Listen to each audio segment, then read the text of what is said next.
Good morning, good afternoon, and good evening, everyone, depending on where you're calling in from. Thank you so much for joining us today for the latest edition of our LinkedIn Live series here at the Patrick J. McGovern Foundation, where we aim to not only highlight the work of our incredible partners, but to also share a new story about AI.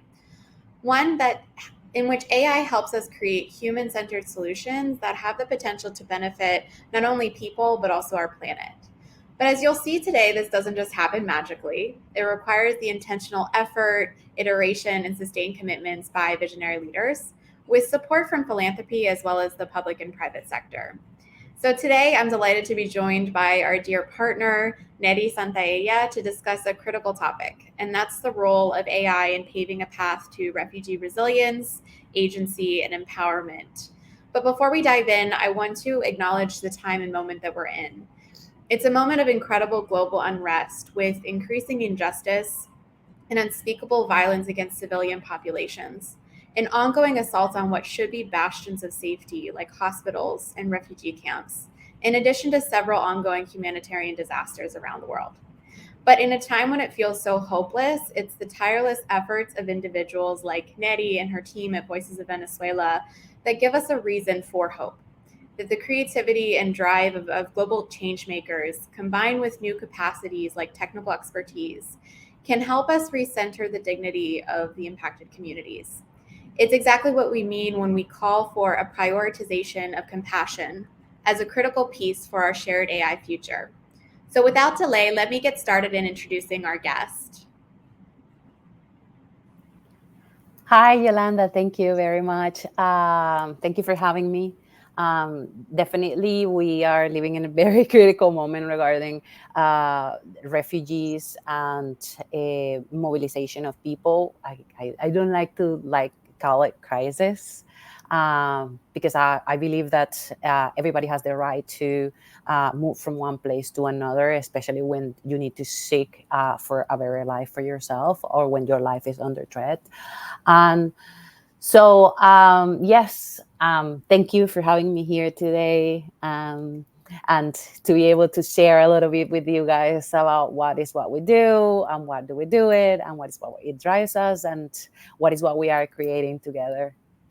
Thank you, Nery. And I'm going to apologize to the audience. I'm having a few technical issues on my end. So if I get cut off, I apologize for that in advance, but we do have some folks who will jump in. But let me give a little bit of background on who Nery is. She's the co-founder and director of Voices of Venezuela, which is an organization working to provide refugees with access to critical services, programs, and protection in their host communities. As a Venezuelan refugee herself, Nery leverages media, technology, and community engagement to help empower refugees on their migration journey, as well as to educate communities on sensitive issues such as human trafficking, xenophobia, gender-based violence, and other forms of discrimination. She's a recipient of the 2023 UN Sustainable Development Goals Changemaker Award, the USA for UNHCR's 2022 Jean Dewey Refugee Award, and a Migration and Tech Monitor Fellow. So welcome, Nery. And just a quick introduction for myself, for those of you who don't know me, my name is Yolanda Botti-Lodovico, and I'm the Policy and Advocacy Lead here at the Patrick J. McGovern Foundation. We're a 21st century philanthropy that's leveraging AI and data science solutions to create a more thriving, equitable, and sustainable future for everyone. So, Nery, let's dive in. I want to start by providing a bit of context on what's going on in Venezuela right now that has led to over 7 million refugees fleeing the country over the past decade. Could you talk a little bit more about that and what role host countries like Colombia play in contributing to a more sustainable solution for the empowerment and reintegration of refugees and host communities? Yeah, Venezuela is living currently economical crisis and a political crisis and a societal crisis overall. We is basically a country where it is very difficult to function as a citizen, to have a life. So many people decide to leave, and many people think that it is mostly for economical reasons, which is in part true. But as a person who comes from that country, I can tell you that it is not only that, it is also like the threat of your life when you are outside in the streets, because it's an extremely violent country, especially towards women. So when I was there, I felt like I was living on a prison because I just was either in my house and from my house to my work, and any outside activity, it makes you feel like something could happen that you were not going to come back to your family. So it's living under that constant threat, and also like having all these economical things going on where you have to like scatter the entire country to find soap to get food. I mean, it's very hard. Thank you for that, Nery. And I definitely want to focus a little bit more on that, how you have that lived experience of being a refugee yourself. And we often talk in the social impact space about how important it is to prioritize the perspectives of folks with lived experience and elevate their work. And when we're working to support a community or create some sort of solution to a challenge that we see. But it's sometimes something that we don't see in practice. So I'd love to talk a little bit more about how your experience as a refugee shaped your vision for Voices of Venezuela, as well as the tool that you designed to support and empower your user community. Tell us a little bit about that. Well, I kind of stumble into helping other people by just going ahead and doing it without realizing it at first. Like I have to like suddenly I was in this new other country where I have to learn everything. And my experience was like being there and just being in this new world as an adult that has to relearn, and also for like try to get away of all these experiences that I already have. Like one of my deepest experiences was like I deeply mistrust government entities and institutions overall, because my experience in my country as a young person who has not lived in a democratic society make me to distrust them. So I was very cautious of how, going to ask questions about learning things on my own. And I see that many people didn't, and also many refugees are fearful to approach these institutions because of their refugee status, because they fear repercussions. And when you finally get the chance to go approach them for answers, to rely your questions, they will treat you as an adult who's supposed to know how society works and how a democratic environment works. But in reality, you are a person who has never experienced that. So you don't know how to function. So as we mistrust the institution, at the first roadblock, we will say like, no, we cannot do this. And so many people are not aware of their rights, are not aware of what is all the programs that are built for them, because there is like this work needs to be happening, right? But the only reasons that I could build a community or I could build somebody, if it is somebody from within your community actually talking to you in your terms, in your language, in your own time. Because that's and also understanding the cultural context of this group of people that is coming to these host communities.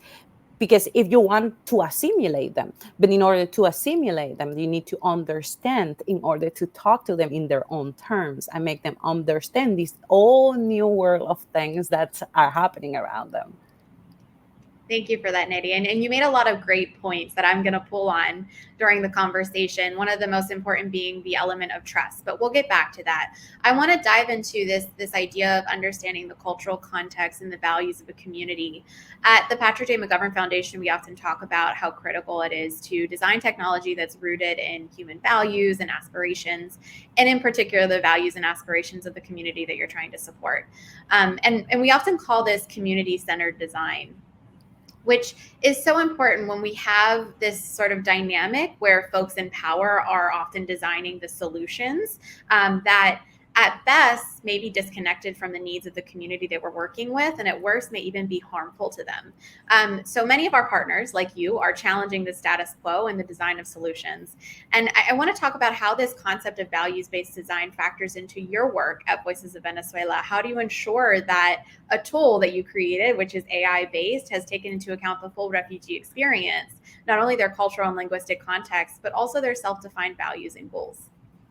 Yeah, well, in the experience I was seeing, like, and I want to name one specific example here that will help me illustrate. Like, Colombia just went through one of their most biggest changes in migration policies. Right, they wanted to absorb 2 million people at once as soon as possible, and for that they design a process where you have to put all your information in. And one of the I was very critical of the process, because usually when government entities or institutions or NGOs design these processes to gather information, to analyze information, to help people, um, you they they think on what they want, what is what I, as an organization, what is what I need, but they never ask themselves question, and what I legally have to be compliant, right? But then in practice, you release these forms or these tools to gather this information, and people don't understand it because they don't know, they just don't understand the language. The process could be very not user friendly sometimes. And we were talking about like a process, like an online form that took 45 minutes to fill. Like, it was very extensive, and it was not very user friendly. So that is one of the things that I focus on. Like, what is what I, not only what I want to get from my community, is my first thought is, how do I want to help them? Like, what do I need in order to help them? What information I need in order to help them? So I center the design solely on their needs, and therefore their needs are going to lead me to my needs, right, as a person that is building some kind of technology. And then after that, you have to think, how do I make them understand me? How do I make this process the easiest for them to navigate through? Because technology can be pretty overwhelming for people with low digital literacy. So how do I make it function in the spaces where they are already talking? So I don't make them go to a whole website when I know that 90% of them has problems accessing internet. So, like, I ask myself all these questions, and we center the design solely based on their needs, and also how can I protect what I am building? How can I protect them through what I'm building? Like, how can I, like, what is really what I want and what I don't want other people to have that could endanger them? So that is mainly the questions I ask myself, or that we ask in our team when we are building something. Yeah, and that's such an important point, and we'll get into that. I want to talk about the data privacy and the sort of more technical pieces and governance mechanisms that you've implemented in your work. But I want to sort of name it for the audience here. So you created this helpline service. It's a chatbot that's exchanged over 1 million messages. Let me know if I'm behind on the numbers. Served over 640,000 migrants in Colombia, and it's really become this trusted information resource for Venezuelan refugees. And I want to talk about this unique intersection of humanitarian work with technology. And it's an interesting capability in our modern day and age that's becoming increasingly critical when we think about the scale of challenges that we're facing. Being able to sort of apply that speed and efficiency of technology to respond to them in real time. But I think about my very first job in this space, and I was working at a very small law firm that provided low cost legal advice to asylum seekers. And we had our manual intake system, and folks would call me up on the phone for an appointment for one of our 1 to 2 lawyers that we had. And it was a slower process, and it wasn't as convenient for a lot of these individuals. They had to travel sometimes 1 to 2 hours. Sometimes they had to bring an interpreter with them. So, you know, it was a challenging process, but at the same time, one of the things that they did appreciate was having that human to human contact and having someone to sort of listen to them. And we know, and of course, you know from your work, that this isn't always accessible for everyone. There are these human capacity constraints and resource constraints. So I want to talk a little bit about how you maintain that balance of empathy and solidarity and care, which is uniquely human, with the efficiency and scale that can come from using a chatbot service.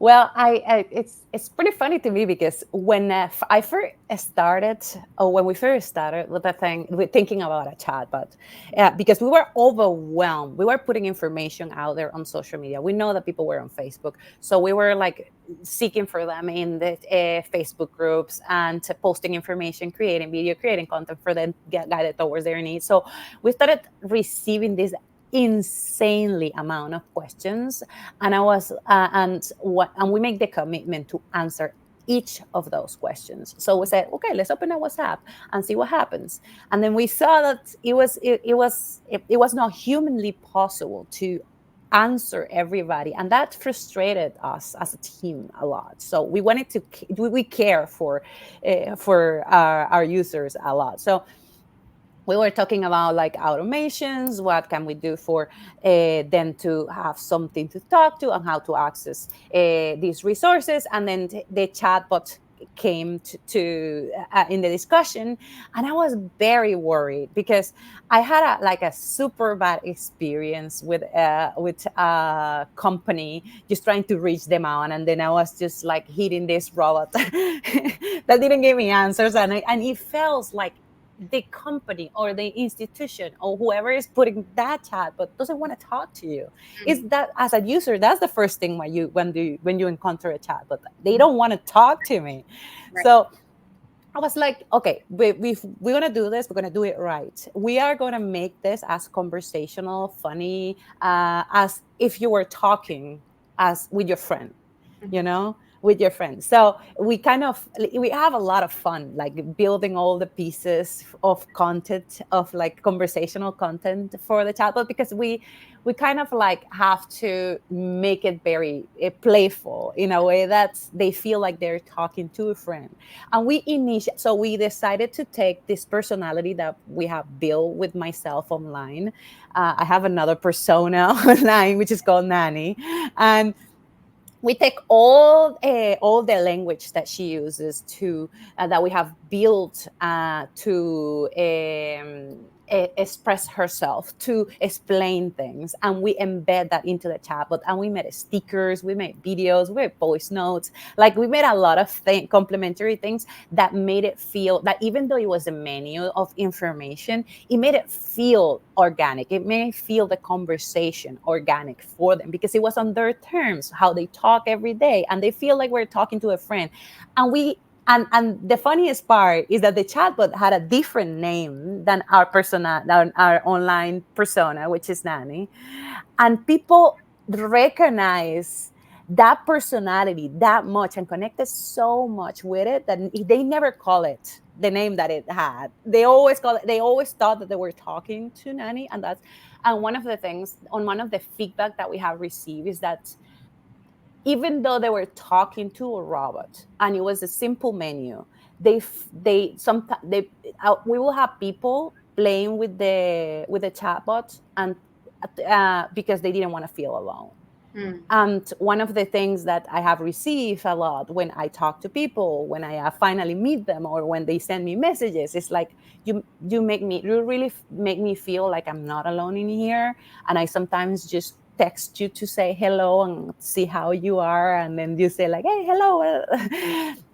And I know it's the chatbot, but it is like the need of connecting with something that it is made for them in their same terms.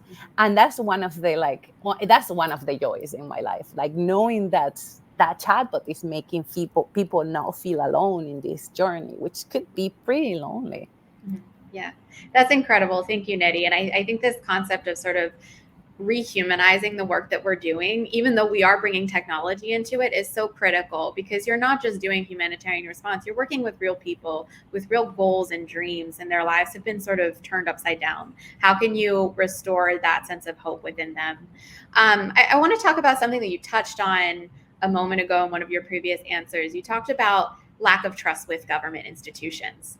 And I think that also applies when we're talking about using AI or a technical solution. If folks don't have much experience or comfort or familiarity with what AI is and what it can do. And I think when we're talking about vulnerable communities like refugees, it makes sense to fear AI and mistrust AI when we have these stories of governments using, or non-government actors as well, using AI to monitor and track refugee communities. But at the same time, there's these incredible stories about how AI can help with labor market integration or help match refugees to geographical locations that are better suited to their needs.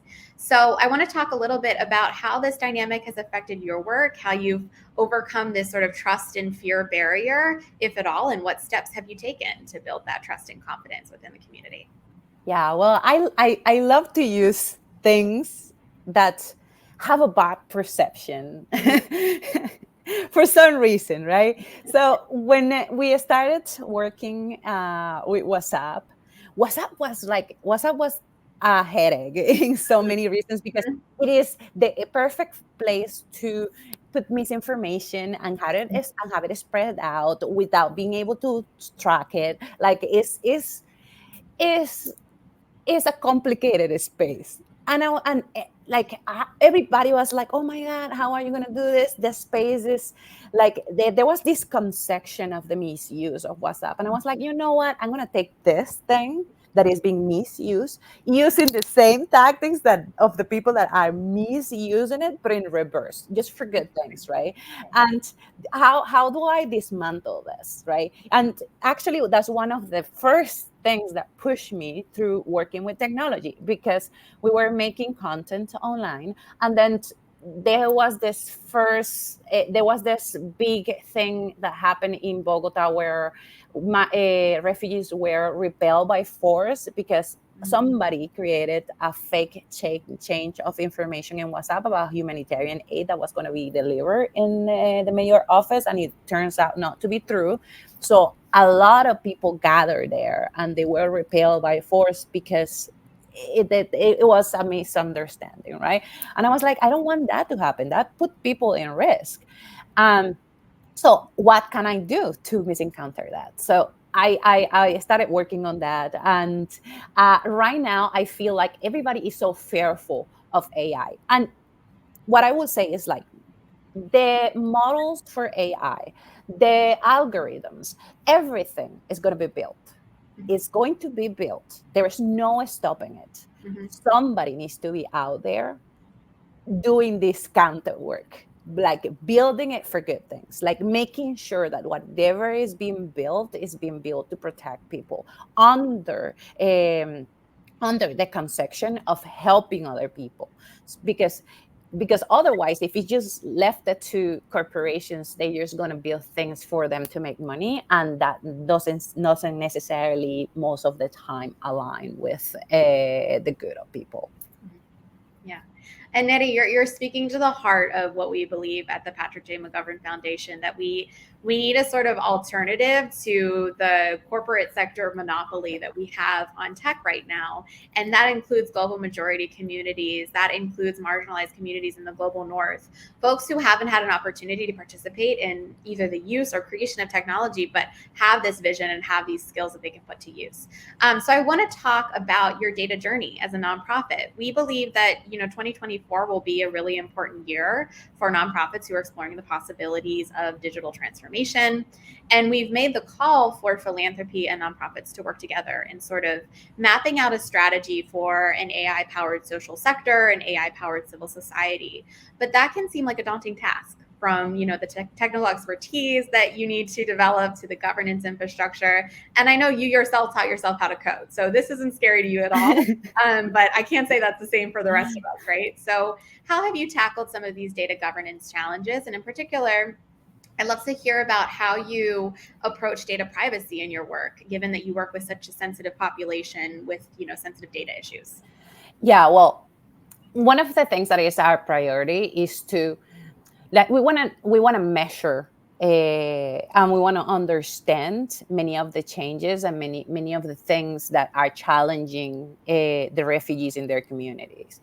So what are they facing? And by having this conversational chat, but where they come to us and tell us a lot about themselves, a lot of what they were living, a lot of what they're going through, especially those challenges that they're facing for, we are able to have like a picture in almost real time and be able to efficiently gather information.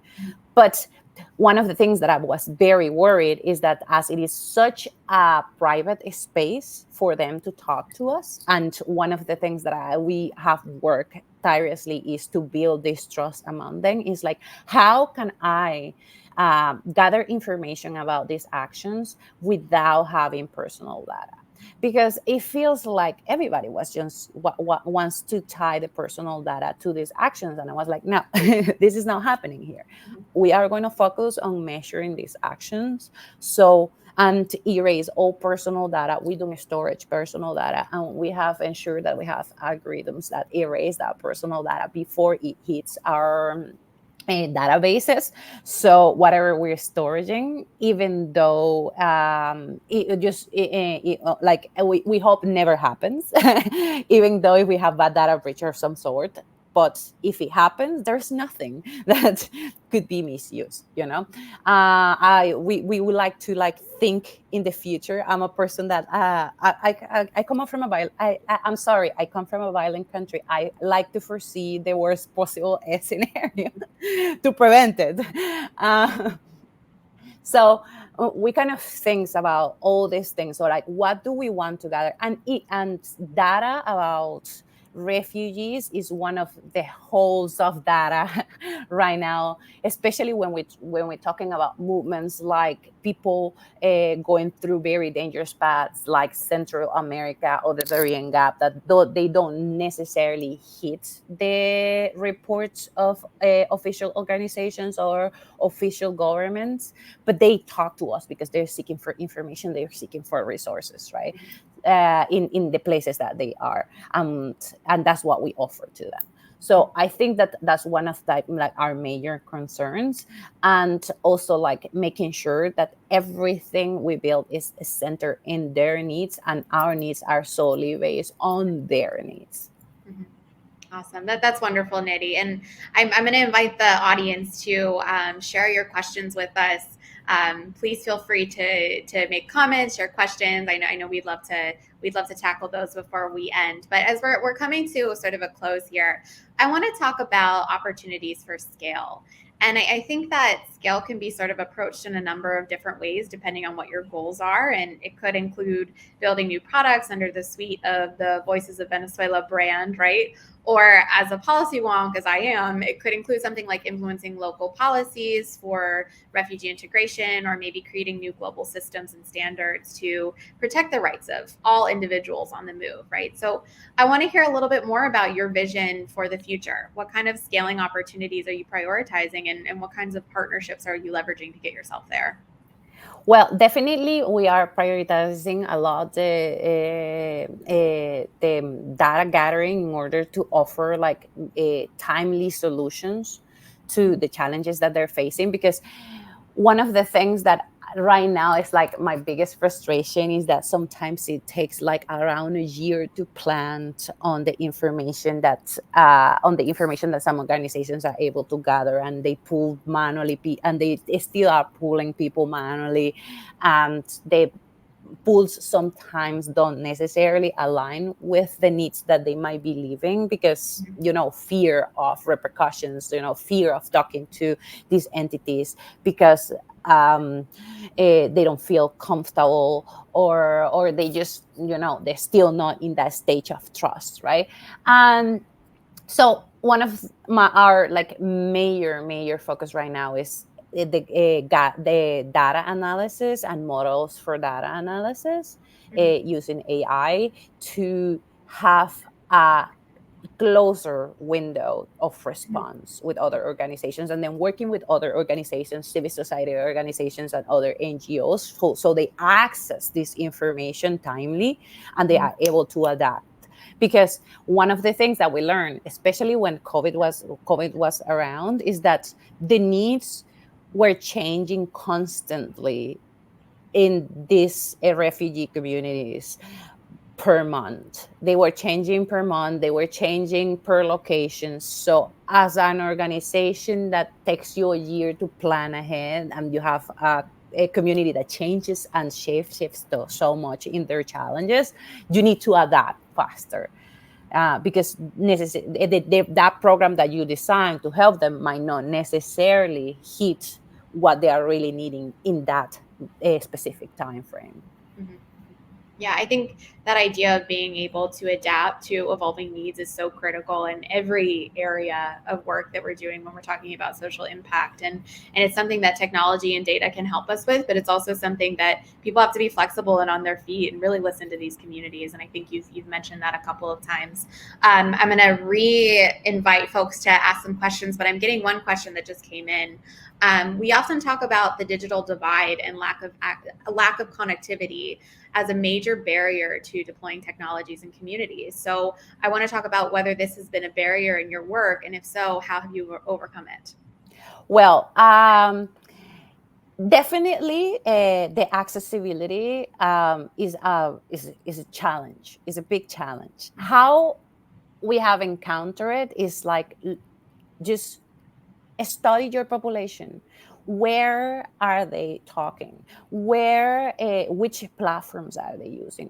Which kind of like devices are they used to? Like, one of the things that we notice is that Venezuelan women were the ones online.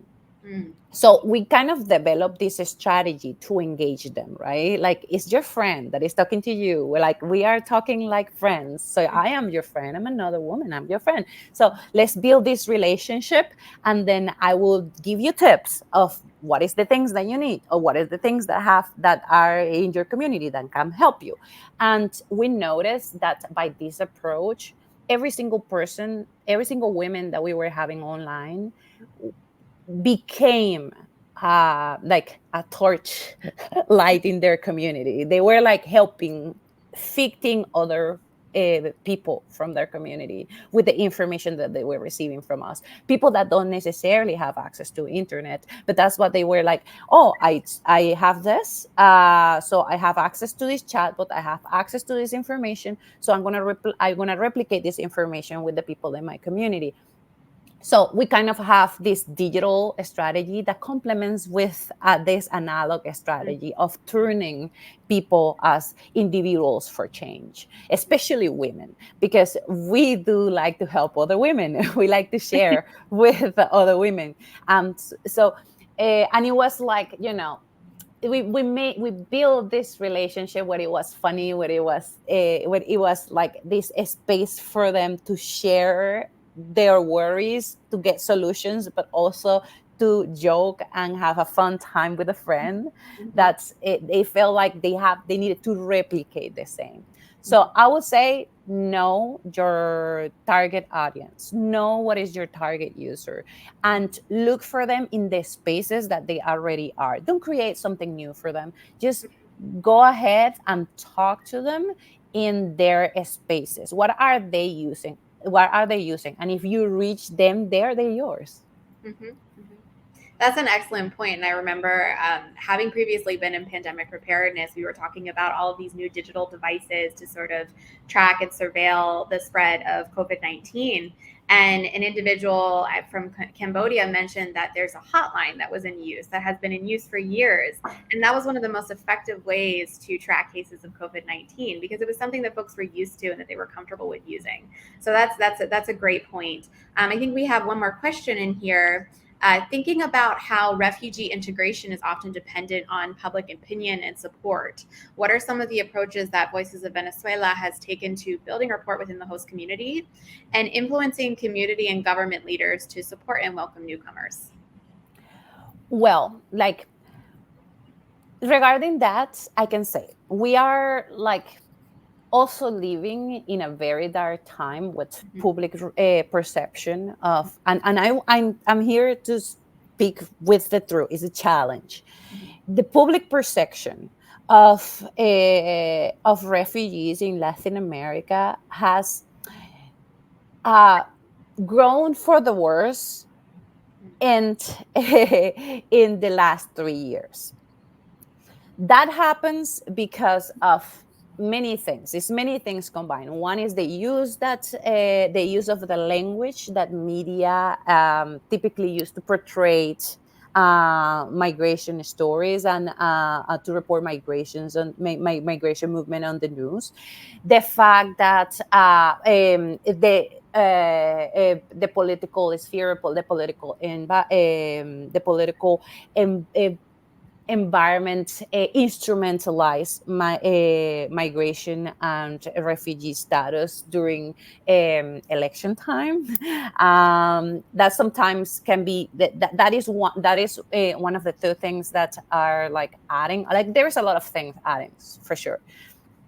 Um, but one of the things that we profess in our in our strategy is like being open to um, the opposite opinions. So let's say if I have a person that comes to our platform and that person is very far behind and is going to call me names and is going to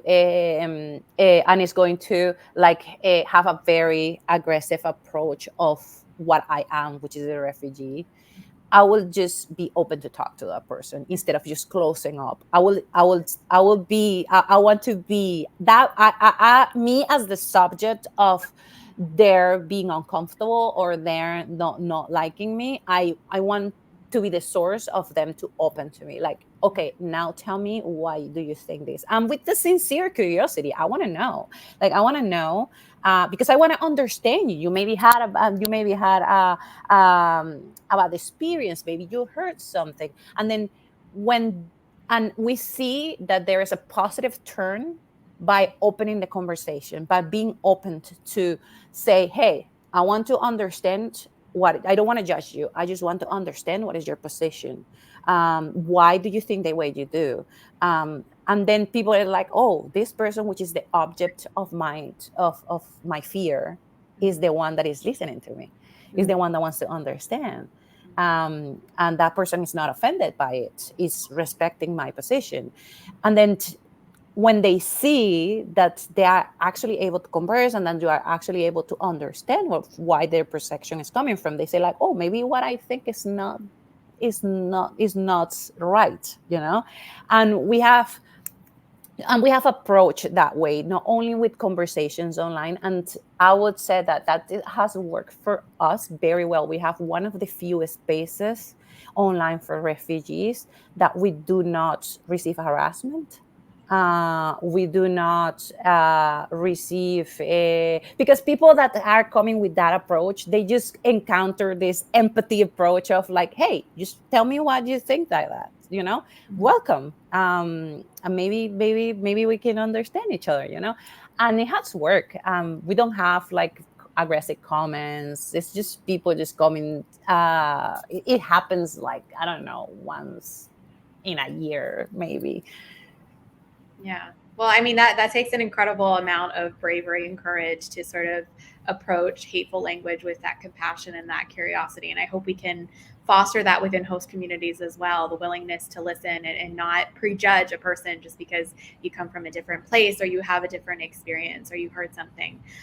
So I want to sort of end. We're coming to the end of our time here, and I want to end on a story of hope. You know, I began talking about the immense pain and injustice that the world is witnessing today. And I mentioned how your work and the work of other partners brings me hope for a better future. So I'd love to hear from you. What's something that brings you hope for the future? It could be a story, a recent victory, or a person that embodies your values at Voices of Venezuela. Well, like my hope, one of the things that gives me hopes for the future is that by doing what I do, I have the chance to talk to people that they necessarily are not in the best place in their lives, but they are joyful, resilient. They joke about their situation, you know. They just seeking the answers, like that willingness to thrive no matter what, no matter what they're going through right now. it helps. It's like what is get me going every day, even though sometimes, even though that we we came to hear the most horrific stories sometimes from people, and we do our best to help them. There is also people that, like, they are in their worst moment in their life. They're like, we're gonna get through this together. And I recognize myself on that whole on that whole too, because I was there. And I try to be like for them every day, because I know that sometimes they're relying on me just being out there and laughing and accompanying them and making jokes about about how hard it is to get a bank account and how can you just go around and do it.